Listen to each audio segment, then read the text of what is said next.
Hey, man.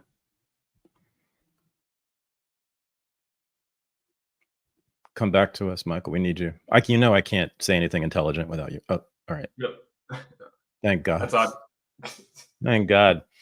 If that hadn't happened, I'd be rambling on about suicide, not knowing what the fuck I was talking about. Who knows what could have happened? Thanks for getting that work fixed. Is that your disco shirt? I love it.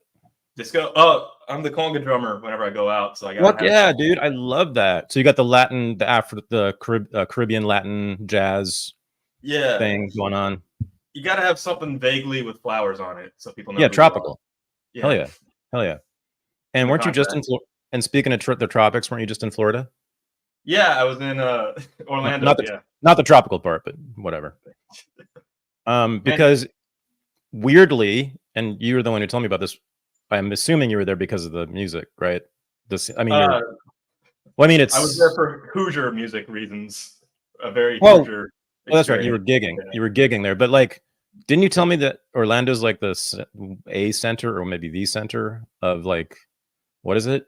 Latin jazz or Caribbean jazz or what? I wouldn't say it's a center, but like the whole infrastructure of the city is Latin, is Hispanic. You have Cubans, you have Ecuadorians, Venezuelans, Colombians. Yeah. Basically they're the infrastructure of the city proper, and then everything else is tourists. And so there's a lot of Latin music down there.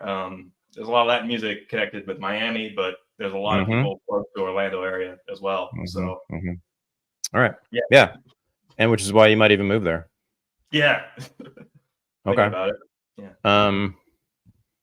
I would like that, because Florida's. I mean, no offense, but actually, I do want to visit Bloomington, but I don't. There's hard to come up with another reason to go to Indiana.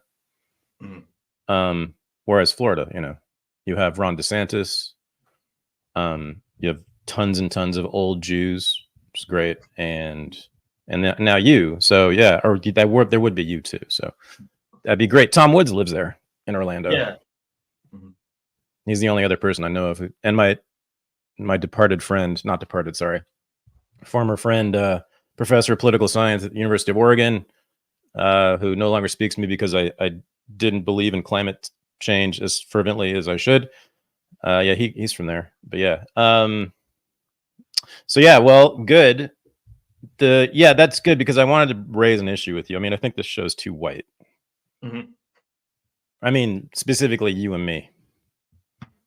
And so I do appreciate you trying to color it up with the shirt. Okay. And let's proceed with full consciousness of the privilege we bring to this conversation, and all the shame we feel for what our ancestors might or might not have done. Yeah. Were you paying attention to Oscar season at all? No, except for what was the big thing that happened? Oh, well, the dude said the stupid thing about refuting his Jewishness, and every Zionist on earth laughed about that. He said he refutes his Jewishness and the Holocaust being used to justify an occupation. Oh, yeah. Well, yeah. That was whatever. They have so little in terms of intellectual ammunition nowadays that they will make a huge deal out of a grammatical error. Yeah. Oh, that's why we should kill 13,000 children. See, because dude doesn't even know English. And, somebody who just made the most biting Holocaust film of the last 25 years, right, is secretly anti-Semitic. Wait, which film is his? That was Zone of Interest. Right. And it's another Holocaust film. Yeah, it's kind of an art movie. Of course, it won the Oscar. It won Best Sound Design. I'm not sure what else it won. I mean, it has to win something if it's a Holocaust film. But so the film is about a family that lives outside of Auschwitz, that's running Auschwitz, that works at Auschwitz, and they have a very posh, nice house that the government provided for them and all that. And they won Best Sound Design because in the background, I'm sorry, can you hear me? Yeah, you're good. Okay, good. It won Best Sound Design because in the background you hear the horrors of Auschwitz inside the camp happening. while this family just lives their life, and it's about the banality of evil, has been talked about. But a lot of people watched that movie, and they drew parallels to the occupation in Gaza, in that how can all these Israelis live right next to a place that is being bombed into oblivion and act like everything's honky-dory? And a lot of think pieces about this that were just tired of the Holocaust being used to excuse these crimes from very liberal outlets. And I didn't see the normal discourse around Holocaust movies happening anymore. Yeah. I mean, he didn't make the film with Gaza in mind, right? Not necessarily. An accident. It was an accident. But, yeah, I think there was more planning that went into the film before October 7th. I mean, it sounds like a standard narrative Holocaust film, right? Yeah. Okay. I mean, so, and then the different thing is that he then used it to make not a pro-Israel argument. He used it to make whatever you want to call it, an anti-Israel or a pro-Palestine argument, which is, that's the reverse of what normally happens, as Norman Finkelstein has pointed out in his great book, The Holocaust Industry, which everyone should take a look at, or at least listen to Norm talk about it, because that book kind of really began tearing down sort of the Zionist infrastructure ideologically, because that was in the early 90s. And as of the early 90s, most people didn't think critically about Zionism. They knew about Israel and they didn't like some of the things that Israel did. But as an ideological and political project, century-long project, Zionism first really came under critique with Norm's book, I think, because people saw how the Holocaust was being used to advance this ideology, which was colonial settler ideology at the time, etc. But anyway, yeah. So the Holocaust, I mean, Israeli government officials will talk about the Holocaust every other sentence. It's in regard, whenever they talk about foreign policy. I mean, you will hear about Auschwitz in basically every speech. And especially when it comes to killing Palestinians, you will hear about the Holocaust all the time, because damn, what an awesome excuse to act like barbarians. People were barbarous to us, although it wasn't them, but anyway. Yeah. I brought up the Oscars because another movie nominated for Best Picture was American Fiction. Did you hear about that one? Remind me. So it's about a Black English professor / author. He gets put on a leave after a contentious thing that happens in his classroom, and he gets pessimistic. It's based off the novel Erasure that came out in 2001. He gets pessimistic after all these exploitative books about Black victimhood keep winning all these awards. To me, there's like a big parallel to Ta-Nehisi Coates and other authors. Although it's very 90s. There's a lot of it that's very 90s. But he basically writes the most ignorant, like pandering novel you could ever imagine. It's no shit. My Pathology with an F by Stagg R. Lee is the book. And then it ends up becoming a hit. It's like the producers, it becomes a hit by accident, and the parody becomes eaten up by audiences. So it seemed like a very fun movie, and a lot of people praised it as being anti-woke. But I watched it the other night, and it still was Afro-pessimism at its finest. It's still oh really? Oh yeah. Afro-pessimism. So this is actually an important concept. I mean, I think we've talked about it maybe in the past, but it's actually a super important concept to understand Black politics of the last decade. Yeah, that's what it is, by the way, is Afro-pessimism. And when I say Black politics, I mean sort of Black left radical politics, but now that's sort of become mainstream. I don't mean like the civil rights generation, which has become eclipsed by this new generation, which intellectually was led and is led, I guess, by Ta-Nehisi Coates, but certainly like in the 2010s, they were definitely led by Ta-Nehisi Coates. And I think he's even said that he belongs to the Afro-pessimist tradition, but he's clearly been tied to it. His book Between the World and Me, which sold like 10 billion copies or something and made him like, he won every award in the world and whatever.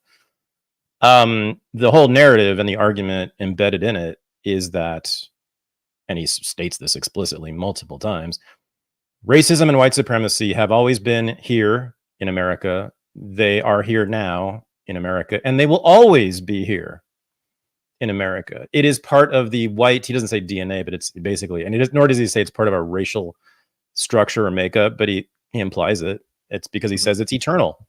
White people will always be racist toward blacks. And it's just, I mean, it's that is nihilism. People talk about nihilism a lot. So that is a nihilistic politics, because of course, if there's absolutely nothing that can be improved, first of all, there's the presumption that there is sort of a white supremacy that he imagines going on.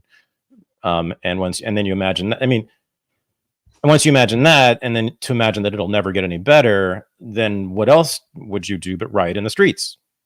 That's what I would do. If that's what I believed. If I believed I was being oppressed and it would never get any better because those other people will always hate people who look like me forever, no matter what happens, then yeah, I would totally do the summer of 2020. Of course, that's that. So those riots, and I guess, has anyone talked about this? I guess I might be the first. The riots of 2020, the summer of 2020, usually associated with George Floyd, which of course, I would just say that was the proximate cause or the trigger.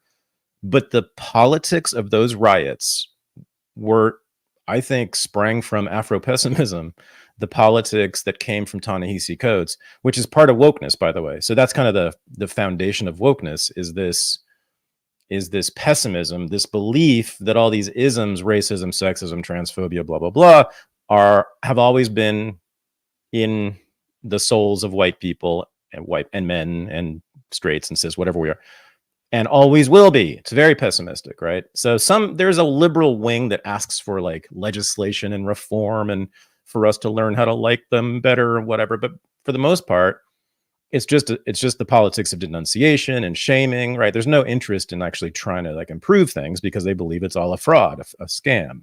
There is no improving things. We will always hate them and all their kind. And so again, that's a nihilistic politics. And what other action flows from a nihilistic politics or a nihilistic analysis like that? Chaotic violence. I mean, that's exactly what I would do, right? I mean, if we felt like we were enslaved and we were always going to be enslaved, and our descendants will be enslaved, then I'd go straight Nat Turner, of course. But things are a little different. And the idea that anything is transhistorical like that is just offensive to me, just intellectually. You can't show me one single thing like that, such as racism, especially, like a big mass system of beliefs that it remains unchanged over time. It's always changing. It's changed just in the last 10 years, right? Remember who was president not long ago? So yeah, it's a terrible thing. It's a terrible politics. I don't understand why most of the left embraced it. And I don't understand why Ta-Nehisi Coates embraced it. He and I were kind of friendly toward each other. He actually, before he became really famous, he had a column at The Atlantic. This is like 2010, 2011. And he actually liked a piece I wrote, I think, for Salon at the time, kind of critiquing white liberalism and making blacks into victims and making them into sort of these like saintly victim figures. And he actually liked it, and I think he wrote a piece about my piece, or sort of responding to it very positively. And I think we had a little bit of an exchange about it. And he wrote his first memoir, which people conveniently forget, in which the police don't appear. No one's killed by the police in his first memoir about growing up in Baltimore. All the violence and all the scary stuff is from other black people on the street. It's not Afro-pessimistic either. Nor was he at that time. I remember in the 2011, 12, 13, right in there, he was doing a whole series of speeches around the country in which he was talking about, America, for all of its faults and for all of its historic racism, is still the best place on earth for African Americans to live. And he would say things like, yes, we can still get more rights, and rights can be won, and we can gain more power and freedom through economic power. Totally legit. He was not an Afro-pessimist. He became an Afro-pessimist with Ferguson and the rise of BLM. And all of a sudden he becomes Ta-Nehisi, because his book came out right around that. The second book, his second memoir, comes out right after that. And he said it was inspired by that, by Ferguson, which of course was a fraud, it turned out, because Mike Brown was lunging for the gun through the cop car's window when he was shot by the cop in true self-defense. I hate defending a cop, but that's what happened, as Obama's Justice Department said. So, I mean, Ta-Nehisi Coates' the whole turn of American politics, the rise of Black Lives Matter, the immense racism, this reverse racism, I guess you could call it, of the last 10 years, all originated from a fraud, and a series of frauds. I mean, Trayvon Martin was before that also a fraud. Trayvon Martin was about to kill George Zimmerman. This is a great documentary about this by Joel Gilbert. It's all a fraud. But yeah, so Ta-Nehisi Coates was the intellectual leader of this turn in Black politics and left-wing politics toward this pessimistic sort of Maoist politics of there will never be anything better, therefore we must just punish our enemies and sow chaos in the streets. It's a very juvenile, nihilistic. Yeah. It's the most intellectually like easy and bankrupt like thing to say also. Like it doesn't take any mental energy to come up with this thesis that the racism of the past is the exact same racism that we're facing today. And everybody looks at it as if it's this genius realization. But like it's so yeah, in the movie, like hence I was gonna say, hence its popularity. Yeah. It's really easy to understand. Yeah. Yeah. Right. But yeah, I was hoping that the movie American Fiction would be like an inter-Black satire, like something like The Boondocks or Bamboozled, which I disagree with, but is still, a satire and an internal critique of the Black community and what they're doing. Yeah. That doesn't center white people as the cause of all the problems and the consciousness, the Malcolm X approach of observing your own community and criticizing it. Right. But yeah, all the problems are caused by white people, and all the characters always have to think about how white people are going to feel about things. And like at every step of the way, it's like there's a scene where it's 3 white people voting against 2 Black people for an award. And these white people are saying, oh, we really want to hear Black voices, so that's why we're doing this, but they're ignoring the Black voices in the room. And it's a biting satire of what's happening today, but it's the internal thesis that even though it looks like things are getting better, even though it looks like white people actually care about us, all that they care about is themselves and placating their own feelings. And they will still put their boot on our neck to make themselves feel good. Yeah. That's why slavery happened, don't you know? Yeah. Because we dragged those Africans over that ocean and made them live with us for centuries with our families because we hated them so much. Yeah. That's why. Yeah, we made sure that they were as close to us as possible, worked inside, raised our children, right? Because we hated Black people so much. It's the most amazing, but that is, that's, if you ask an American on the street, that is the answer you're going to hear about why slavery happened. They'll say, because of racism. I mean, this is how stupid Americans are. I don't know how we have any audience at all in this country, because these people don't know anything. Well, yeah, they also won't know the history of slavery outside the United States. Period. They won't. Yeah. They'll deny it. They'll say it didn't. What? There's no slavery outside the United States. Of course, it's America. Yeah, they're of course completely parochial and ethnocentric and American centric. So let's talk about some news, I guess.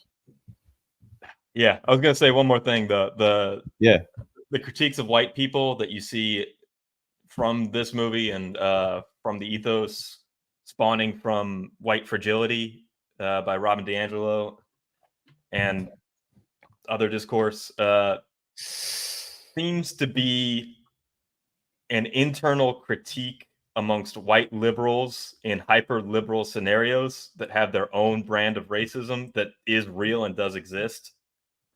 They live in very patronizing and oppressive environments towards people of color that have their own internal neuroses.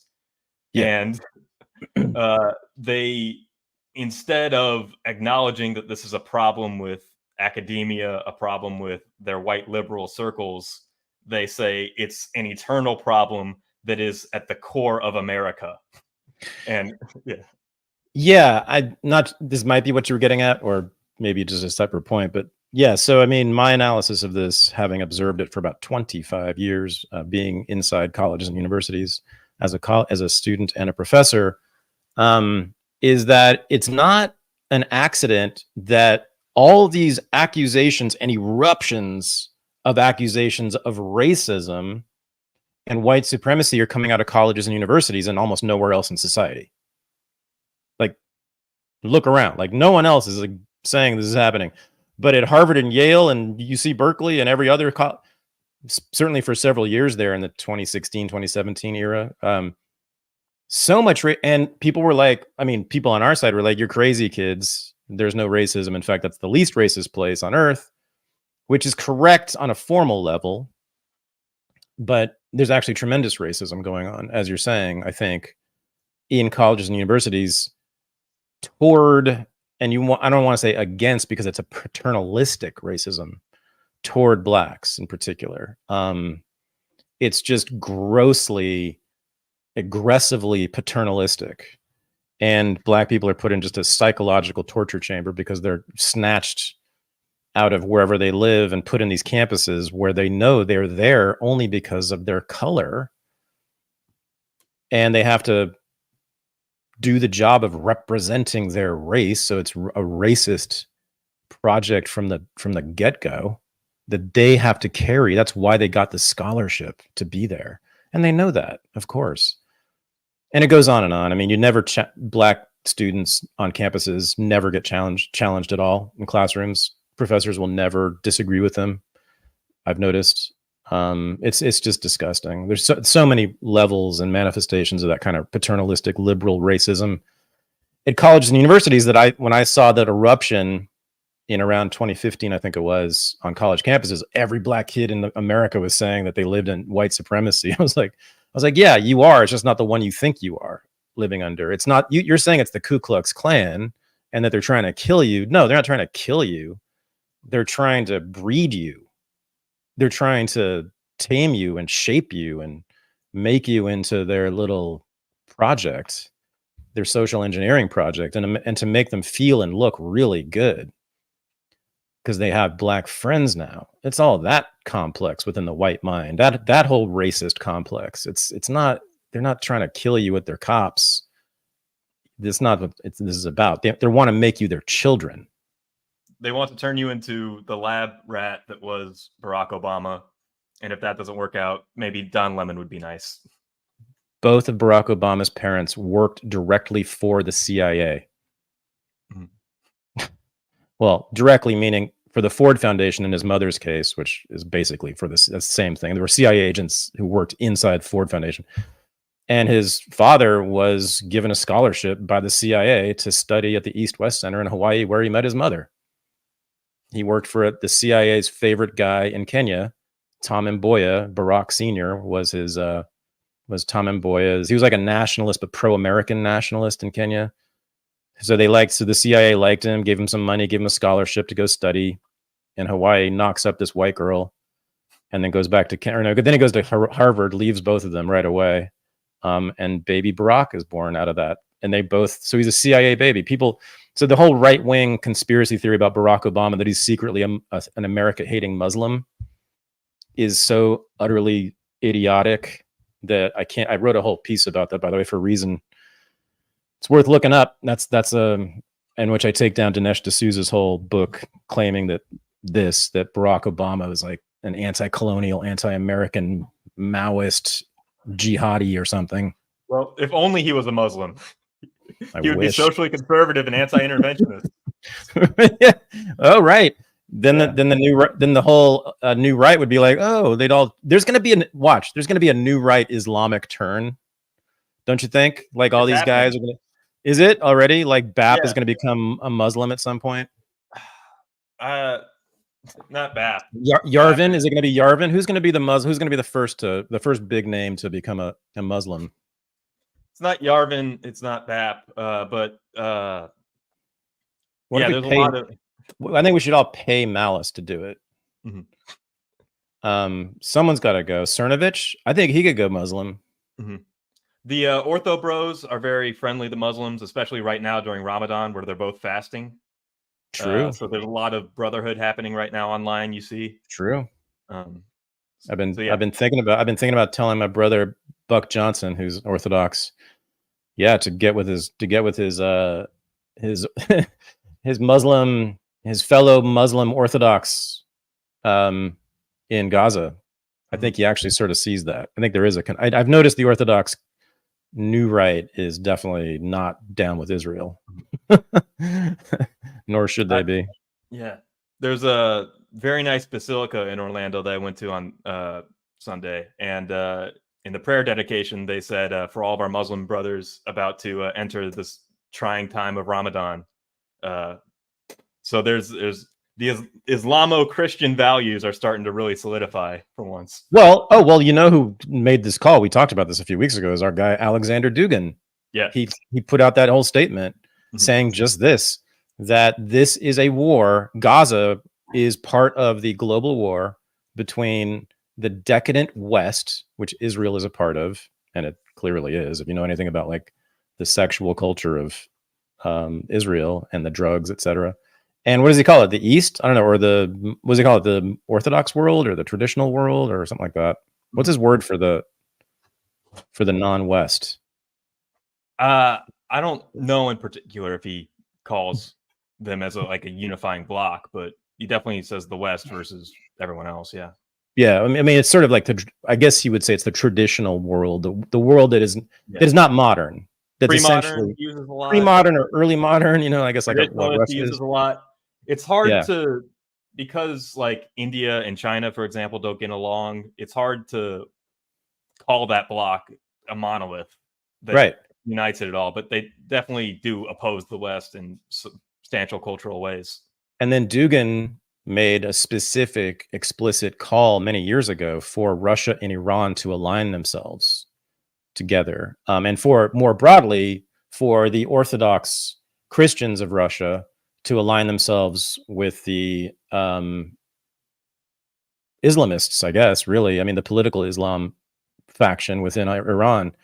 I guess he means, I don't know, I guess he means the political Islam. That's a little hard to take, but something like that. Yeah, I mean, those who believe in Sharia law essentially is not what Dugin doesn't want Sharia law in Russia. But I think I know he respects that, and I think he feels more a familial kinship with that way of thinking. I would think much more than he does with the West. You wrote a piece one time about Muslim banking and being anti-usury. That's right. And Russia hasn't been in debt, and that's a big asset for them right now, which helped them survive the sanctions. Is that they're not dependent or in debt on anyone. Yeah. So.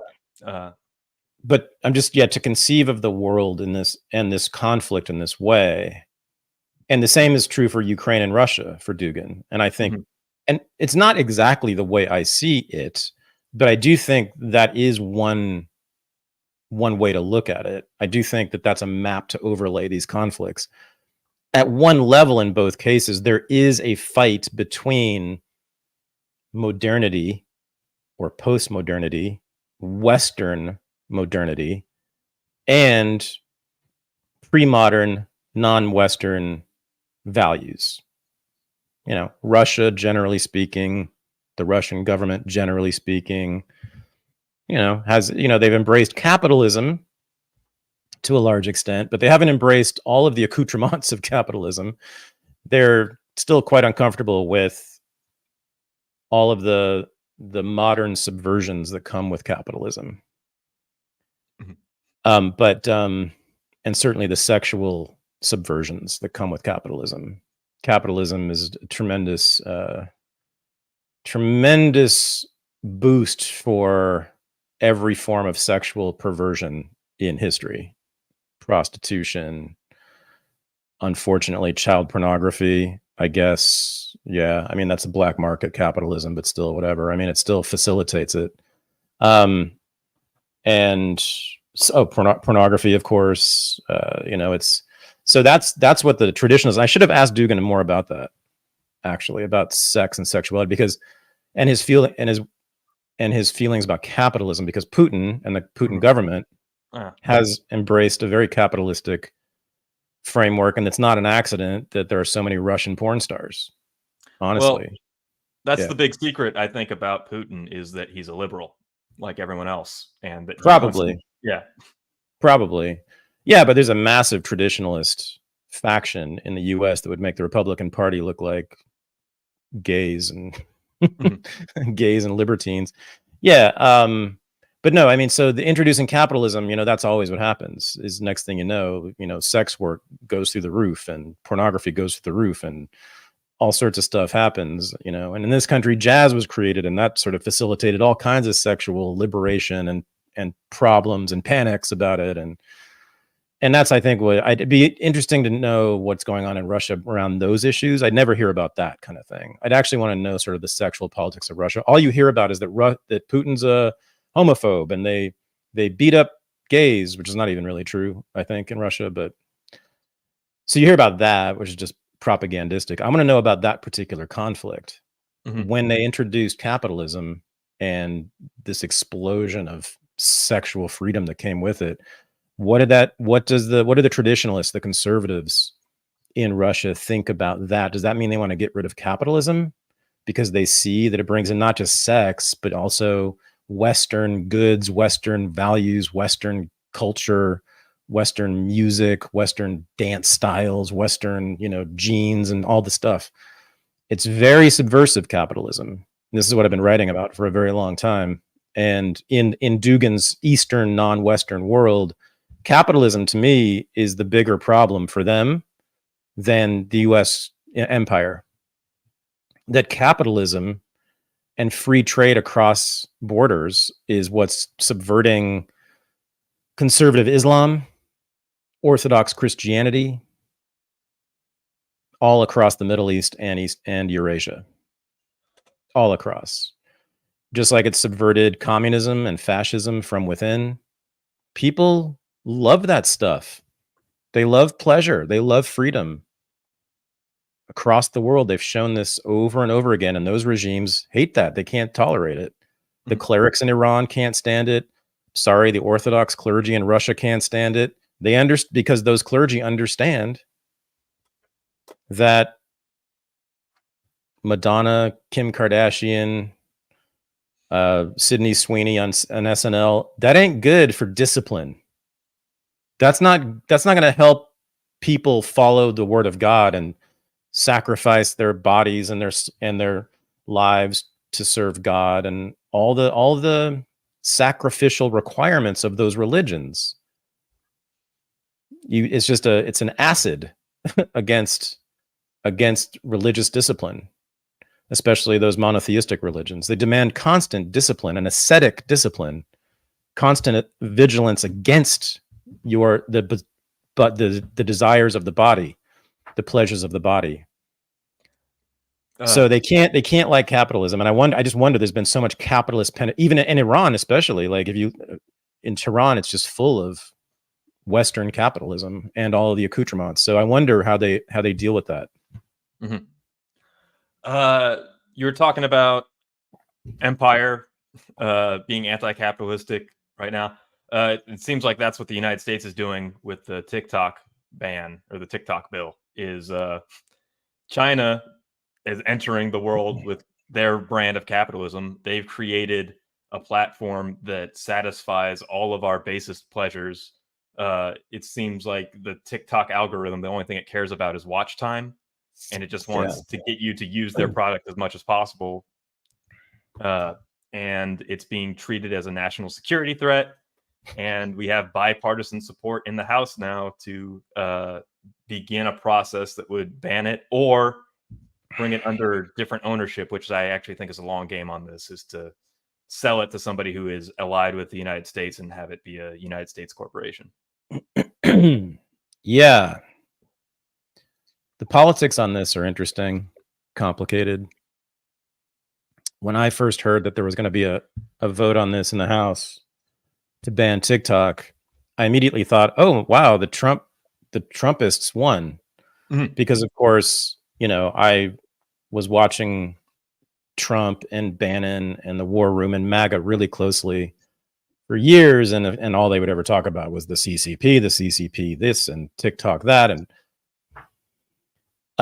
well, Trump actually opposed this bill for this was sort of classic Trump in kind of the best way.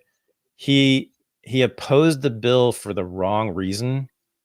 I mean, he never understands what the correct moral position is at the time. That's what's so great about him. Like he's immune for the most part, not entirely, but he's immune to morality, to moralism, to traditional American moralism. He doesn't care. So he opposed it because he said this in a tweet, that it would simply give Facebook more power. And Facebook is the enemy of America, and of course the enemy of him. I want to give credit to his verbiage on the platform Truth Social. Yeah, it was awesome. Sorry, yeah. If you get rid of TikTok, Facebook and Zuckerschmuck will double their business. I don't want Facebook, who cheated in the last election, doing better. They are a true enemy of the people. Yeah, I thought that was brilliant. I thought that was perfect. I thought it was awesome. I mean, yeah, and I don't want to give Facebook any more power either, but that's, there's better reasons to oppose it. I just love his narcissism. It's an amusing, very honest narcissism, I think. Mm-hmm. So yeah, it's a Democratic Party proposal, and in fact, it came from the White House. So apparently, the first proposal to ban TikTok actually originated at the White House a year ago. Mm-hmm. In a press conference. I think Karine Jean-Pierre actually unveiled it or said something along those lines, and they've been working on this since then. So it's actually the Biden administration. It's the Democratic Party wants this. Now, what's that about? Wait a minute, huh? We thought they liked the CCP. Well, not anymore, for one thing. They're gearing up for war, you may have noticed, since China chose to take the side of Russia in the Russia-Ukraine war. So the Democrats are now anti-China. That's one reason. But more importantly, and this is what, the smarter people like Glenn Greenwald have been saying, this is just the latest and one of the biggest attempts to do what with the media? Place it under the control of the government. And when you place it under the control of the federal government, that means you're placing it under the control of people, not necessarily the Congress people who were elected, but it's day to day placing it under the control of the people who are permanent employees of the federal government, otherwise known as the permanent or deep state, who are overwhelmingly Democrats and liberals. So this is what it's about. It's trying to get some form of receivership over TikTok. Ultimately, there will be some deal cut where they will give over. And by the way, they've already given over a huge amount of regulatory power to the feds. TikTok's already conceded a bunch of power and given the feds a lot of ability to monitor them and regulate them. But they want to have a straight up corporatist model, meaning the Democrats. What they want is a straight up corporatist model in which TikTok is managed, maybe privately owned or not. They don't really care too much about that, but simply managed through content moderation and the management of the data collection, managed directly by the federal government of the United States, which means by the Democratic Party. So that's what it would be. It would be the largest social media platform in the universe being controlled by essentially the biggest apparatus of the Democratic Party. But even if it weren't, it'd be the U.S. federal government. I mean, if it were Republicans doing it, it'd be just as heinous. But that's what it is. I mean, it's a Democratic Party huge power move. Huge power, because the monitoring and regulation of a humongous social media platform like TikTok, that's not a day-by-day job. That's a second-by-second job, employing, requiring God knows how many people. So that's deep state employees will be doing that. It won't be elected officials doing the day-to-day, deciding what gets said on TikTok. Yeah, it's fascist in two very big ways. It's obviously a massive infringement on freedom of speech, But maybe more importantly, and this leads us into talking about Biden's incredible fascist speech, it also, as I said, it is an attempt to extend the corporatist economic model to social media, to the biggest platform in social media. And corporatism, if you know anything about it, is the economic foundation of fascism. So, you know, that's how big corporations were essentially run in Italy and Germany in the 20s and 30s. Yeah, this is, and yes, so Biden's speech too. I mean, it's like, this good is Lord. textbook fascism. Did you see Steve Mnuchin, former textbook? Steve Mnuchin, former U.S. Treasury. He's putting together an investor group that if this bill were to pass and ByteDance would be forced to sell TikTok, that he would have an investor group ready to buy it. So you already have Washington insiders and Israel insiders poised to buy TikTok immediately. Mnuchin, so he was in the Trump administration. I wouldn't call him exactly a MAGA. I don't think he was exactly a MAGA guy. But this is a very important thing everyone needs to think about. If you have any kind of sympathy for individual freedom, individual rights,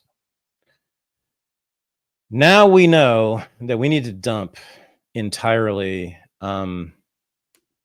not just the left and the liberals in this case, but MAGA, because you know what Steve Bannon's been calling for with the social media companies for years? To make them into public utilities, which is exactly what Noam Chomsky wants.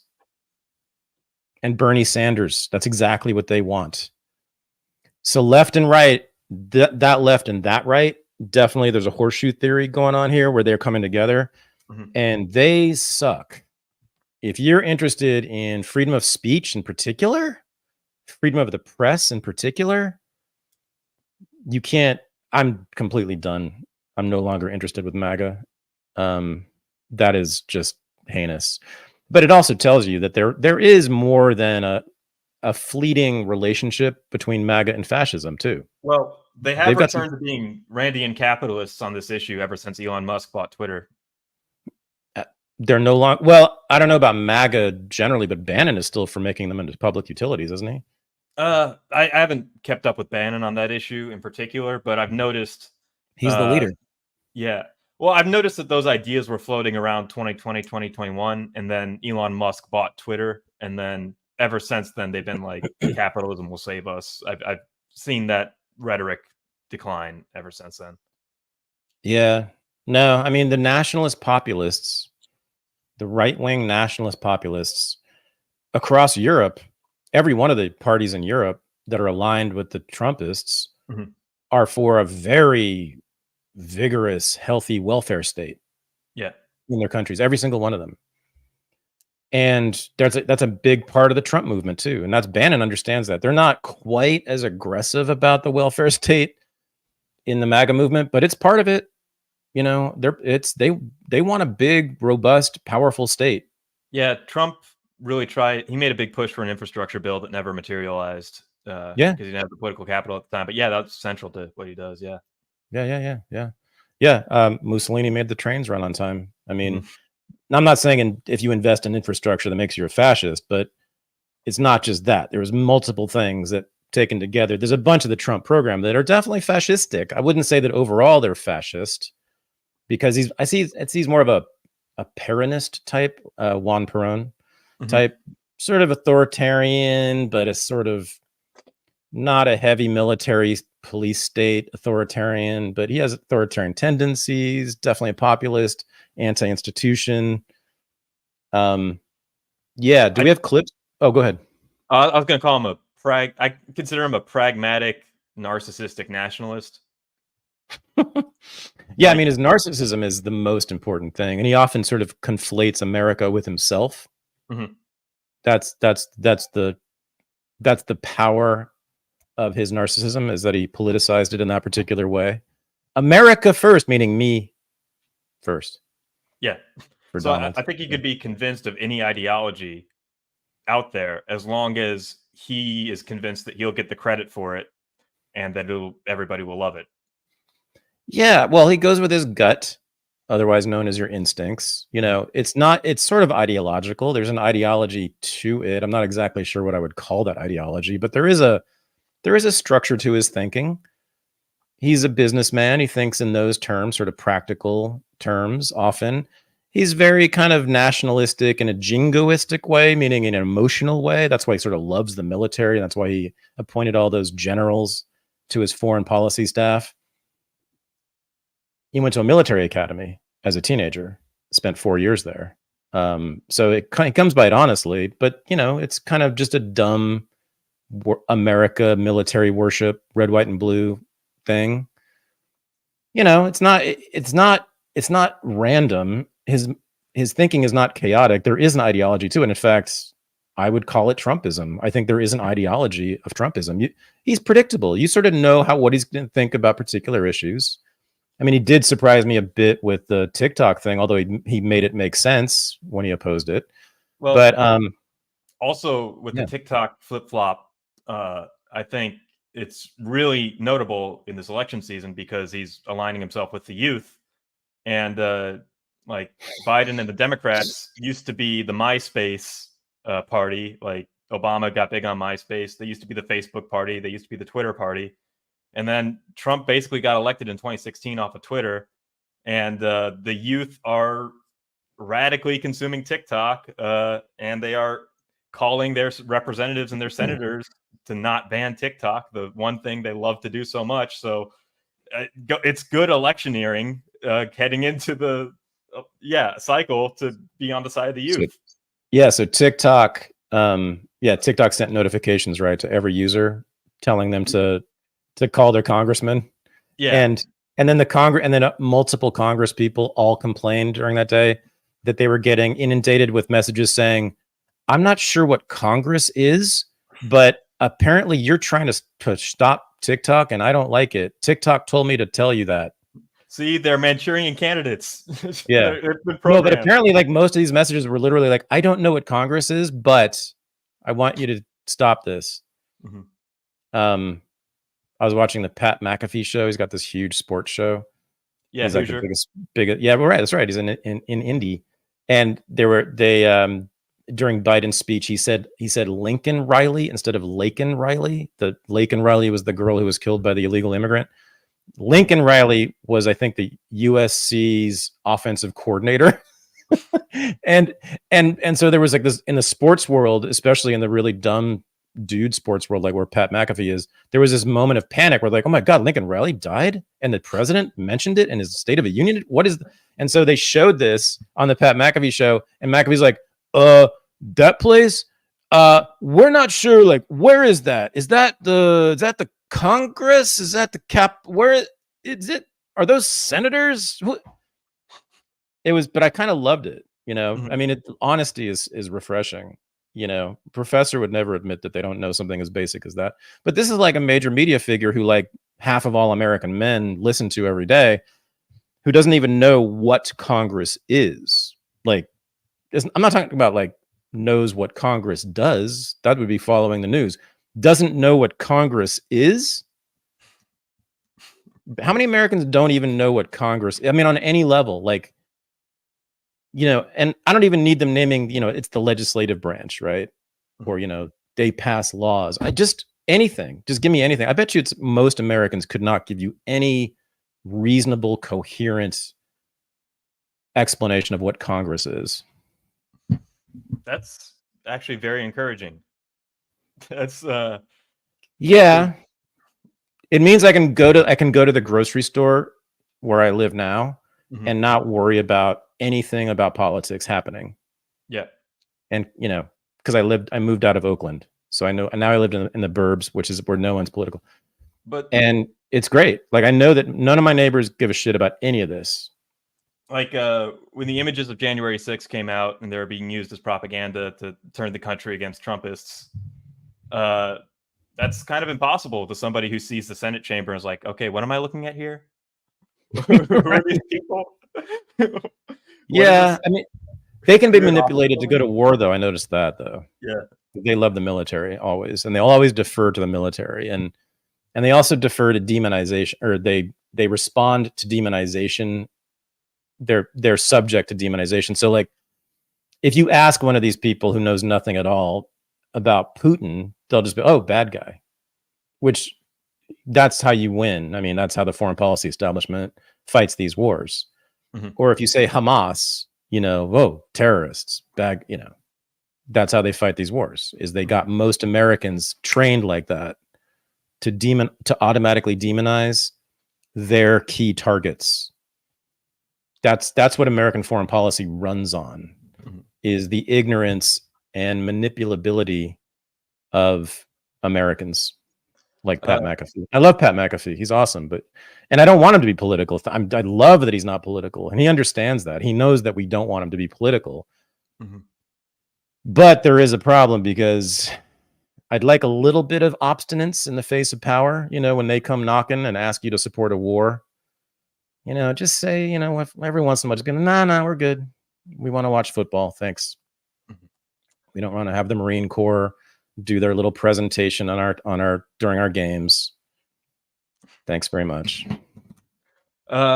So you talked about, I want to transition this to the State of the Union address itself, because basically I have the text of the speech up here real quick. Biden immediately went into the two founding myths that you alluded to, World War II and the Civil War, because a first grade understanding of those two issues is central to pretty much the entire liberal project. Yeah. The first thing he did in the speech was compare Putin to Hitler, and himself to Roosevelt. Oh, right.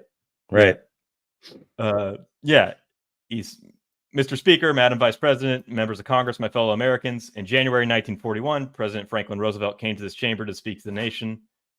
He said, I address you at a moment unprecedented in the history of the Union. Hitler was on the march. War was raging in Europe. Blah, blah, blah, blah, blah. Now we face another unprecedented moment. Overseas, Putin is on the march, invading Ukraine. Not since President Lincoln in the Civil War have freedom and democracy been under assault here at home as they are today. That's basically in that opening is the central thesis. He's the new FDR. That's great. No, he wants to lock up all the Japanese and drop bombs in their cities. That's cool. Fire bombs on Tokyo and atom bombs on Hiroshima and Nagasaki, and lock up all the Japanese. So yeah, I mean, if he could have his way, would Biden do that here? Something similar, of course. This was a wild speech. It was kind of scary. It was almost like the last gasp of a dying man who's afraid to go and is scared and is yelling and in rage as he's being put into the coffin, and he's starting to lash out at everyone as he's dying. I mean, it felt that way to me. And an actual fascist politics came out of his mouth too. Now, one of the interesting things was, to me, the most interesting thing, and I think no one talked about this, is that there was almost no wokeness in it. This was not new. This was not the new liberalism. I mean, maybe a touch, but I heard basically no wokeness. There was a lot of the, January 6th, Putin, blah, blah, blah, but none of the stuff about race and victimhood and trans this and gender. None of that shit was in it. This was old fashioned, meaning pre 2000s Democratic Party, what I would call fascism, because the Democratic Party has a fascist history, as I said, with FDR and the New Deal. I have a whole chapter on that in my book if anyone wants to read it. Renegade History, whole chapter on the New Deal and its relationship to fascism, and it's quite an extensive relationship. He starts calling for, do we have the clip about that, by the way? His economic model? No, I don't. which is Not in particular. the most fascist economic proposal I've ever heard. I think in American history, this outdoes the worst of the New Deal, which, by the way, the fascist element of the New Deal was overturned by the Supreme Court in 1935 and called basically fascist at the time. So it's not just me saying this. Lots of scholars have called it fascist as well. Biden, in this speech, said that what the United States should do, the federal government, is invest in job and employment training for the residents of individual states and municipalities so that they are better able to work at the local corporation. He said, when I was growing up, the local corporation was DuPont, where we were, in Delaware, DuPont's the big, and that's what the government did. Everybody was trained to work at DuPont when they grew up. And that's what everybody did. Everybody in my town worked in DuPont. I don't know if that's true, but whatever. Everybody in the town worked, and I'm sure that was true. Everybody worked at DuPont, and that's what the government helped that happen. So in the schools in my town, that we taught them the things they would need to work at DuPont, chemicals. That is fascism. It is also the most dystopian vision of American life I could imagine. Your whole life, you're being trained by the government in government schools to work at whatever corporation happens to be near you. And you're going to live and you're going to work there and live there for the rest of your life. That is your vision, Joseph Biden? No one noticed this. I don't think anyone noticed this. He went on and on about this whole economic model he has. It is straight up corporatist fascism of a very specific kind, too. He wants to go back to the 1950s when that is what happened. And he's right, in many, many American cities and towns and states. Yeah, people were trained by the local schools to work for the local corporation, and they did so for the rest of their lives. And that's what the good American life was, by the way. That was the American dream. Yeah, and it got you a house and a car. For sure. Great. But that's what it was. The cost was that you lived this itty-bitty microscopic life inside a cubicle. At best. Or, if you weren't smart enough, you worked on the floor. You worked in the factory for that corporation. You got, blue-collar skills training instead of managerial training in your high school. They would track you to go into a particular occupation within that one corporation. Or maybe there were two corporations, like in Detroit. My dad was a part of this. Right after high school, he went straight into, like many kids in Detroit, in the 40s and 50s, he worked at GM for like a year on the floor. But he was smart, ended up, being academic and stuff, so he got out. But like, if you weren't like that, the schools would kind of funnel you in to the factory. That's what Biden wants us to go back to. It's amazing. And no one noticed this. And no one seemed to care. No, in fact, liberals loved it. They were down. They're like, oh, hell yeah. Job training. Great. Because we love corporations and we want our children to work for them. And that's our vision for the good life. No matter what the corporation is, by the way, apparently. My goodness. I mean, I'm sure it'll be making solar panels, but it's still a factory. I mean, it's just amazing that liberals think that's good. And it's a vision that's very similar to the MAGA vision, to Donald Trump's vision. Donald Trump has often talked about bringing back the factories, and that was the good life, and people worked, and he wants more factory work. Remember when he said that? And he and Bernie Sanders both said that in the same year. I think during the last, in 2016, I think they were both saying over and over again, we need to go back. We need more factory jobs in this country. I'm like, we do? Who wants to work in a factory? Raise your hand. Does that sound like what we want to aspire to? guess it's worse than poverty, which is why we chose factory work when the choice was poverty or that. But we have other options nowadays, besides just working in a factory or starving to death. Have you noticed, guys? The economy is a little bit more diversified since then. More ways of making a living, more ways of making stuff, most importantly. Ask Silicon Valley. But anyway, I thought Biden's speech, and then, of course, all the utterly jingoistic, imperialist, aggressive blather about foreign policy was also classic old school Democratic Party, right? The party that gave us World War I, World War II, Korean War, Vietnam War, is back and giving us more of the same. The party that invented the American Empire wants to extend it. And this is the guy who has taken the job of managing that process, of trying to extend the American Empire while moving our political economy back to 1950. That's the vision. It's amazing. Mm-hmm. Oh, but abortion will be legal. So that's cool. And you can vote. Yeah, you can vote. This is true. You can vote for him or another version of him. Yes. Mm-hmm. Yeah, him or yeah. Who you want to vote for is being thrown in prison. He said, if anybody in this room thinks Putin will stop at Ukraine, I assure you he will not. Oh, right. Which is astonishing, given that, Putin gave an interview with the biggest journalist in the United States and explicitly said he has no ambitions beyond Ukraine. Yeah.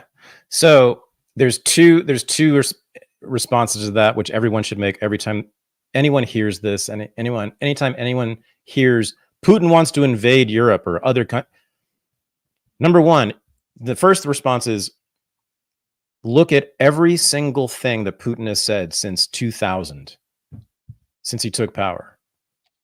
There is no evidence whatsoever. And in fact, as you were saying, there's nothing but counter evidence. He wanted to join NATO, and they wouldn't let him. He wanted to trade with the United States and the West. They let him, then they didn't let him, then they let him again, and they didn't let him, then they sanctioned him, then they didn't sanction. He's never, ever said anything about having any interest in controlling directly in any way any other country. He did say our red line is NATO expansion onto our borders. And if NATO tries to expand up to our border, we will have to intervene. And so NATO tried to expand through various means. In Georgia, they intervened. And then in Ukraine, they intervened. But that's it. And then, so there's zero evidence of him. And then, but the bigger, more powerful argument is, and I think Putin himself has said this, I think he said this with Tucker Carlson, why would we want to do that? Like, it would exhaust our economy. How could they do it? They have spent 2 years with a massive army and against Ukraine and have only been able to take about 20% of Ukraine and hold it. How on earth are they going to invade Poland and occupy Poland? It's just such a fantasy. It's bizarre. It's just nuts. And what would they gain from that? What would Russia gain from that? This is the other thing. They have no interest in this. The thesis is Putin is Hitler, and one time Hitler annexed Poland, and so obviously they're going to go after Poland because Putin wants to copy Hitler and everything. Right. And again, once again, Hitler wasn't Hitler. Guys, everybody? Right. Yeah, so Hitler, and this is, by the way, almost a consensus among historians of the Third Reich, among biographers of Hitler. You can read Ian Kershaw on this. You can read lots of people on this. Hitler was never interested in permanently occupying anything other than Poland and Western Russia. The move into Western Europe was purely defensive. There is mountains of evidence, and I'm telling you, almost every historian agrees on this. Hitler only wanted what he said he wanted, which was Lebensraum in, Greater Germany, what it was called Greater Germany. That's it. I mean, that's a lot, and it involved, would have involved, significant war for sure, but nothing like what happened. No, Hitler never, he also even gave up on the empire. He had no interest in empires. He said over and over again, why do we want to go control some African country, right? His racism stopped him from being an imperialist. Racism can be useful that way. Hitler had no interest in the United States except as an ally. He had no interest in Great Britain except as an ally. He wanted both to be allies with Germany. Over and over again, he said this until they kept spurning him and spurning him and spurning him until he finally said, okay, fuck it. Hitler was not an imperialist in that way. He was basically an anti-imperialist, actually. So, yes, Putin, if you want to say Putin is like Hitler, okay, in that way, you're right. Neither one of them was interested in an extensive empire at all. Putin's less interested than Hitler was. And Hitler just simply believed that Poland and Western Russia were simply part of historic Germany. That's all. He had an actual, and he had an argument, by the way. It wasn't completely crazy. So there's just nothing there. There's no evidence. There's no argument. There's no logic to that. There's no reason Putin would ever do that, or anybody in Russia with any sense. And Putin is clearly a very pragmatic guy. It would destroy the Russian economy, and he knows that. It would destroy the Russian military, and he knows that. It would cause so many problems, not to mention the resistance they would face from whatever country they're occupying. And of course, the entire international community, so-called, would be up in arms again, and even more fervently against Russia. It'd just be it's absurd. The guy is no threat. No American should ever worry about Vladimir Putin or Russia at all, except whether we're getting the next shipment of vodka. Honestly. And the caviar. We need to get that caviar back. We can't have good caviar anymore. That's the only reason to care about these guys. The fact that this was the first thing he brought up, and we're in the middle of what looks like the end of the war. Like, it looks like this thing is going to be pretty conclusively over by the summer. Well, yeah. I mean, I don't know. They're still shipping tons and tons of weapons, and well, so Macron. Yeah. Well, what I'm saying is that Biden seems ready to die on this hill pretty much, and fight it again to the last Ukrainian, even at this stage. Like, he's not opening the door at all in the speech to a future where that's not happening. Yeah. And so Macron has lost his mind in the last couple of weeks. I don't know if you've been following that at all, but he just gave a speech just a few hours ago, actually, in which he said sort of the same thing. He didn't say anything new, but he said what he's been saying for a couple of weeks, which is that he wants France to send troops into Ukraine. He wants to send boots on the ground into Ukraine. He wants NATO, meaning NATO troops, fighting directly against Russian troops.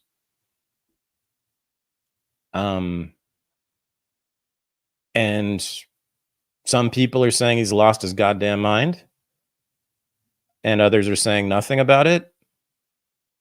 But yes, the U.S. administration, Biden himself, Blinken, Sullivan,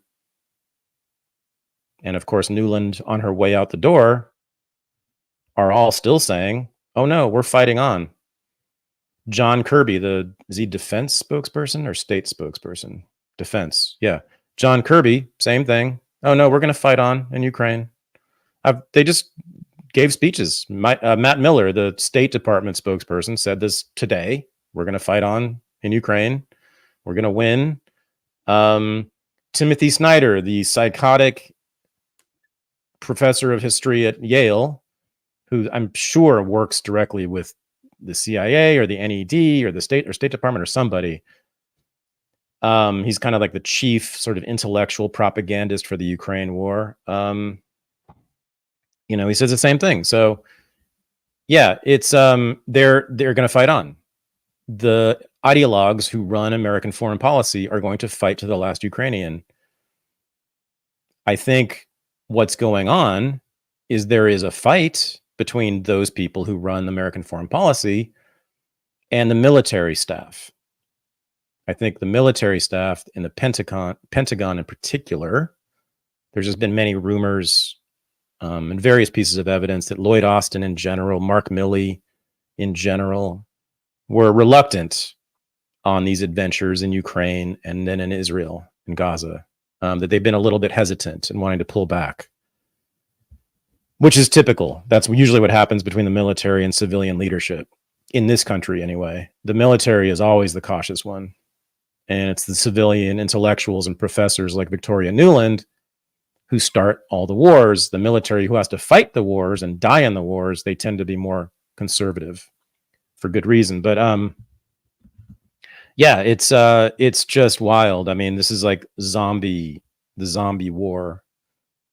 It just goes on and on and on for no good reason. I mean, it's just people are sort of trying to figure, I mean, all the geopolitical analysts that I watch, they're just sort of trying to figure out what these people are thinking, what the West is thinking, why they want to continue this, and what they're going to gain from it. It's really hard to understand, actually, at this point. The thing that's even more hard to understand is why they're supporting Israel, because, again, every geopolitical analyst I follow is sort of like, we don't understand why the U.S. is doing this. There's no strategic value in this.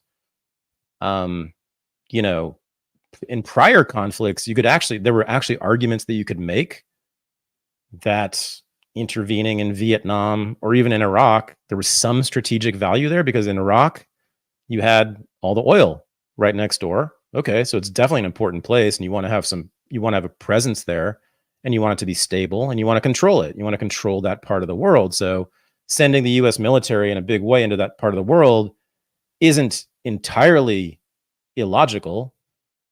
Vietnam, there was a massive communist movement all across Southeast Asia that was funded both by the Soviets and communist China that was advancing rapidly. It wasn't psychotic to think that that communism would continue to advance across Asia and maybe into the rest of the world, and presented a real strategic challenge to the United States. Of course, I am completely opposed to what happened, but there was an argument in both cases. Now there's no argument. Why Israel? There's nothing there for us except trouble, and Ukraine too. It's just, it does not serve. And how much does it cost us? Yeah, I mean, well, in treasure, it's amazing. yeah, we're more adversarial now towards Russia and China than we were under Stalin and Mao. Yeah. Oh yeah. Oh yeah. I mean, oh well, no, definitely, because my step grandfather was a diplomat in Moscow. Actually, the father of my stepfather, and for like 4 years, and he was a Russian expert, and he wrote several books about U.S.-Russian relations. But I forgot what I was going to say. Oh yeah, no. So, but one of the main aspects of that, the diplomatic corps in Moscow, and this was not just him, but lots and lots of people talked about this, was how amazingly close and friendly they were with their Soviet counterparts. They would hang out together, drink together, party together. I think there were some swinger clubs too. I don't know about that, but they were very like, and because a lot of them were like my step grandfather, in which they sort of had a sympathy for Russia. They liked Russia because they studied it for so long. They often spoke Russian. They did speak Russian. They knew Russian history. They liked Russian culture.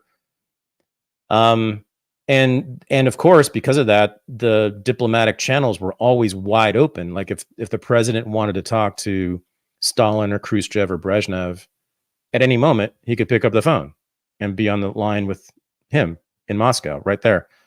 They haven't spoken since 2021 now. Mm-hmm. They've cut off the U.S. and the West have cut off communications with the Russian government for the last 2 years.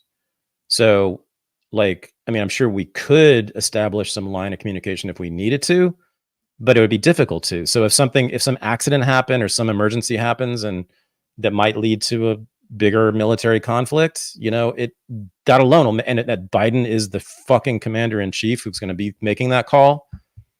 Hey, our sub is in that waters. You might not want to send that fleet in that direction. Something like that. It's just really, again, it's just so precarious. Mhm. So precarious. And the structure of international relations right now, where the United States is involved, is a tinderbox balancing on a pin. I mean, it just can hold the whole thing it's on fire and it could fall over too. I mean, it's just so close to major calamity. I'm not saying it's necessary, but boy, it is a horrific setup. We don't have much time. What do you think about the pier that? Yeah, let's do Biden this. is proposing a floatable pier on the coast of Gaza for humanitarian aid, I presume, and that's supposed to be the big, yeah. Oh yeah, so this was cool. So they've done two airdrops, I think, of humanitarian aid, which are boxes of meals, like ready to eat meals. Boxes with parachutes, dropped them out of planes. The first airdrop landed in the ocean off the beach, and so a bunch of kids and teenagers had to swim in the ocean to get their food. And then the second airdrop was sort of scattered across northern Gaza, which the IDF has said has been cleared for months, by the way. But so why is the U.S. dropping aid meals into northern Gaza? But anyway, they did. It's kind of scattered about. One of the parachutes on one of the skids of aid didn't open, and it crashed into a building and killed an entire family of Palestinians. They were literally killed by humanitarian aid. So that's cool. It's going well. And then and then Biden comes out and says, "Oh no, we're awesome. We're going to build a pier, a temporary pier on the beach in Gaza, and we will through which we can offload millions and millions of meals." I think he said, what is it? I think he said 1 million meals per day will be going across that pier. Oh, okay. The thing is, though, it will take us 2 months to build it.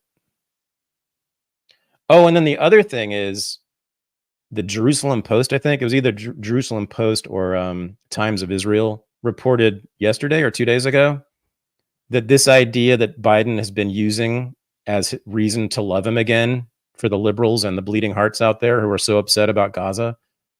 Turns out this idea about building a temporary pier off Gaza wasn't Biden's. It was Netanyahu's idea that he pushed months ago. Why? Why do we think?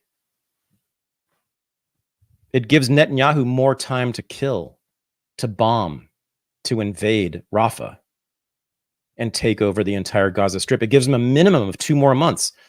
They now have cover. Look at us. We're giving humanitarian aid. We care.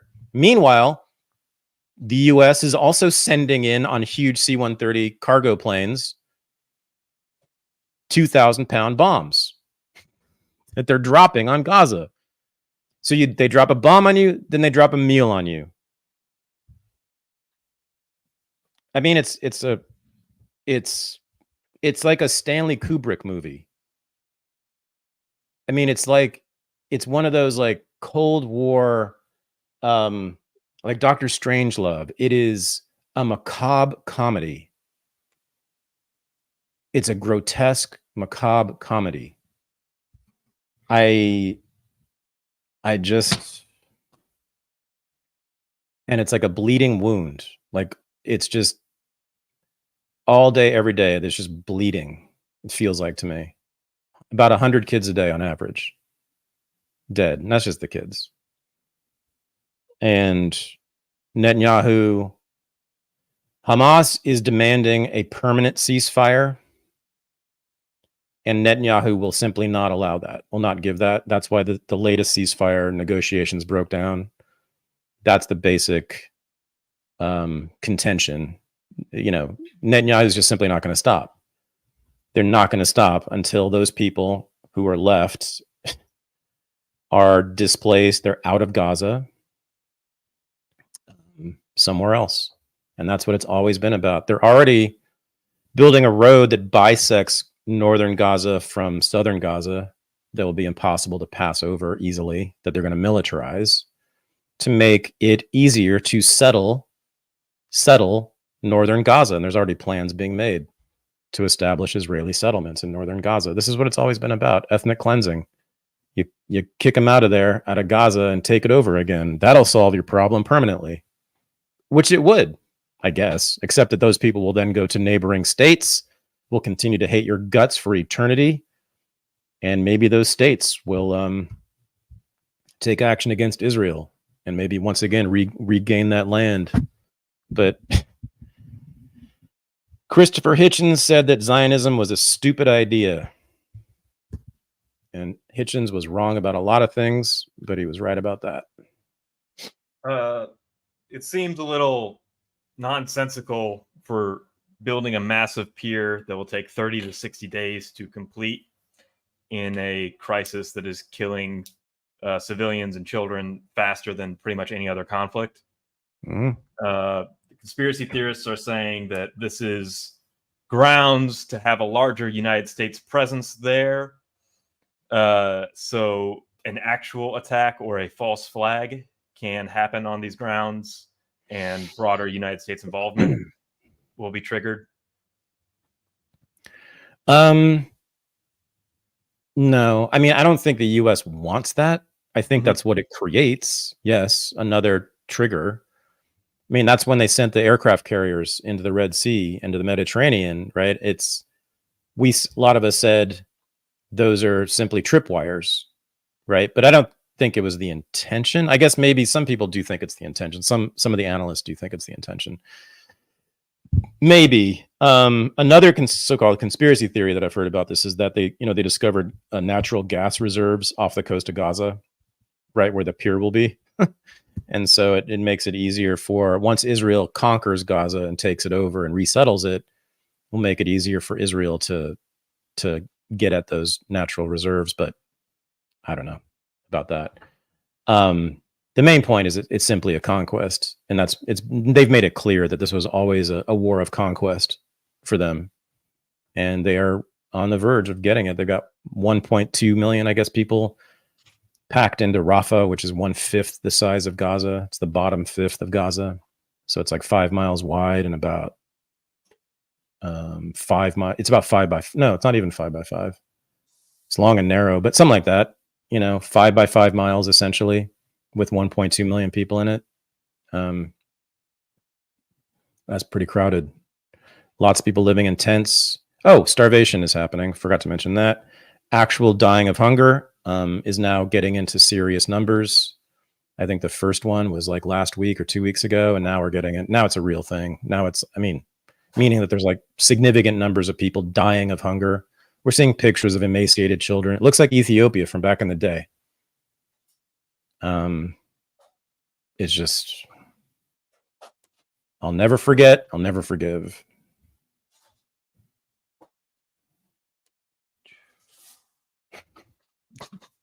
Imagine, Dan Bessner. So we released the episode with Daniel Bessner today, and he and I talked about this, and I asked him, how many young men do you think right now in the Middle East are planning to go to war with Israel and the United States? Like how many young men in the Middle East are taking up jihad right now because of Gaza? And he's not so sure. But, what was 9/11? What was 9/11 about? Read what Al-Qaeda said in their founding statement that bin Laden and Zawahiri wrote in 98, I think it was. And it was called the World Islamic Council. Before it was Al-Qaeda, became Al-Qaeda, but I think it was the World Islamic Council statement. People can look it up. What's the first thing they say is their reason for their beef? Is with the United States. It's the U.S. funding what they call, I think, the Zionist infidel state, Israel. They're number one. Yeah. Huh? And then sanctions, and then invading Iraq, and yeah, but Israel's like right there at the top every time. you know, yes, our funding of that fucking place has caused a lot of this. So let's not anymore. So simple. Mhm. And by the way, everybody who's like on my side on this, generally speaking, the only argument we need to make, we spend way too much time. I'm sorry to say, I mean, I do too, like talking about like dead children and stuff, you know, which is important. But the only argument that really matters, and the only argument, I mean, that matters for Palestinians too, is that we convince other Americans just simply to stop the US government from continuing to fund it. That's it. You don't have to say anything. You don't have to be anti-Zionist. You can say, oh, Israel can exist. Fine, go ahead, do it. Just without us. Because once we pull the rug, they're toast. I mean, or at least they're going to have to do some radical restructuring of their politics to survive. Or they're going to have to find some other patron, you know, like Russia or China. I don't see why they would do that. China hates their guts now. And Putin's not particularly fond of what they're doing either. But that's it. If we can just simply convince Americans to stop funding Israel, that's it. We're good. You will see massive radical change for the better in the Middle East as soon as that happens. It will stop the war. I mean, Israel will have to make concessions, major concessions. We'll have to give up land if the U.S. pulls out. Just stop funding the bastards and stop helping them with the military. It's not just the economic funding. It's, you know, all the stuff we do for them, like send aircraft carriers whenever they ask, you know, that kind of thing. And all the sharing of intelligence and data, drone surveillance, all that stuff that we share with them. No more. Yeah. Real simple. Yeah, it's the ultimate hypocrisy to offer humanitarian aid for a humanitarian crisis that you are assisting in creating. It's amazing. We killed your family last night. Here's a sandwich with a side. No drink. Because you're dropping it in a box. So there's no drink. And there's no water either. So you might have, I don't know what they're going to, but the sandwich, and we're not going to include chips. So you won't be too thirsty, I guess is how they think about this. Mm-hmm. And then, macabre joke. You think this violates the blockade on Gaza that's existed for like 17 years, having a giant Western port for aid? Isn't this a little odd? Oh, I heard Blinken talking, I think it was yesterday, about how they're talking quite strenuously with the Israelis about like determining which products will be allowed to enter and which will not, and like, you know, getting down to the nitty gritty about all these things that Israel doesn't want. They didn't allow chocolate in for a while to Gaza. Yeah, so no, of course it violates the idea of the blockade. Yeah. All right, man. Yep. Let's do it. So we are going to go to Unregistered Live now, which is our hangout on Zoom with patrons of Unregistered and Unreported. And if you want to become a patron and come talk with us and hang out, go to patreon.com/unregistered right there on the screen. Join at any level. And the URL for the Zoom meeting that begins now will be right there. Click on it and we'll see you. You can be anonymous. You don't have to show your face. We don't have to know you're there, by the way. You can just come watch, listen. You can be completely, utterly anonymous and unknown and unseen if you want. But you should join us, especially if you enjoy this show, because, you know, we need help. And Michael, you're awesome. Thank you. Continue wearing the tropical themed shirts and, you know, contributing to miscegenation. Pattern. Yeah. I want to say real quick, we got over 200 people watching us on X, and but nobody's chatting over there. We had some chats last week, so like we'll see your chats, and if they're particularly smart or a super chat, we'll talk about them. So feel free to chat if you're watching us on X. Yeah, that's a great crowd. That's just on X. Yeah. That's wow, sweet, cool. All right, thank you everybody for watching us and listening, and yeah, let us know what you think. And become a patron, most importantly. Mm-hmm. It's so cheap, and it's the least you can do. All right, man. Thanks. We're good. Yeah, see you over there. Peace.